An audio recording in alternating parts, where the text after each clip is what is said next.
The phone vibrates in my hand like a shock collar, and before I can stop myself, I answer it. I already know this call isn't going to bring good news. It never does. The device feels warm, almost alive, like it's been waiting for me to make this mistake. Somewhere on the other end, chaos is already pacing, already winding itself up, already preparing to spill into my day. I'm sitting in my car, engine off, parked under a flickering light, pretending I'm nowhere, but the leash tightens anyway. This isn't about being late. It's never about being late. It's about what happens when people can't sit with silence, when discomfort feels like danger, and when everyone needs someone else to blame just to feel steady again.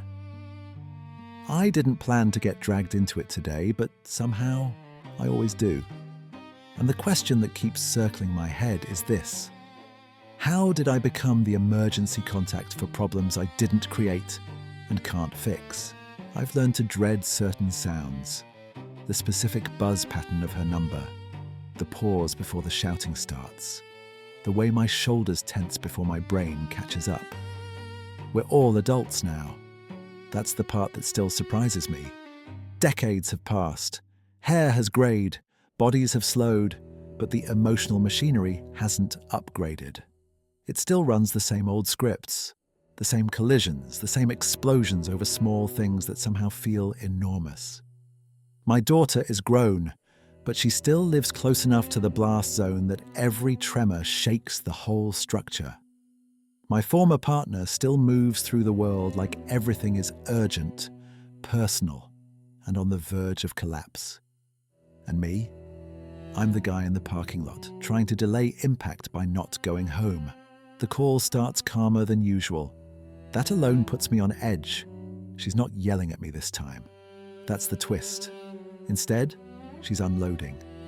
Words tumble out fast, overlapping, sharp at the edges. My daughter had a meltdown, screaming, accusations, tears, all because pickup happened 15 minutes later than promised. 15 minutes. I stare straight ahead as if the parking lot might offer an explanation. I can hear the subtext underneath the story, old grievances dressed up as punctuality, control disguised as expectations. Somewhere between the missed minute hand and the raised voices, the day detonated. And now, I'm holding the smoking phone. After the call ends, the silence feels louder than the shouting.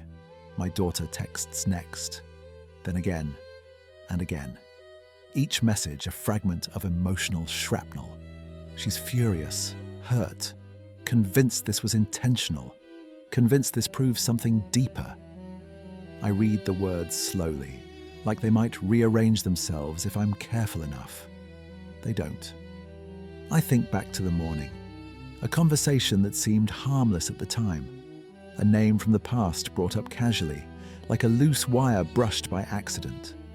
A girl who once pretended to be a friend, only to turn cruel when no one was watching. Old wounds don't need much encouragement to reopen, and suddenly the day makes sense, but that doesn't make it any easier. But then the thought hits me, sharp and unwelcome. What if I'm not helping by staying reachable? I've been telling myself I stay available because I'm being responsible, because I'm being supportive, because this is what good fathers do. But sitting there, phone face down on the passenger seat, I realize something uncomfortable. I'm not a solution. I'm a pressure valve. Every time emotions spike, they get redirected into me. The conflict doesn't resolve, it just relocates. My presence doesn't calm the storm. It gives it somewhere to dump its rain. That's why it never stops. That's why the same arguments replay with new costumes. And that's when I understand my availability is part of the system. I don't drive home right away. The car stays parked, the engine stays silent. For once, I don't rush to absorb what isn't mine. The phone buzzes again. I let it buzz. My chest tightens, then loosens. The moment passes.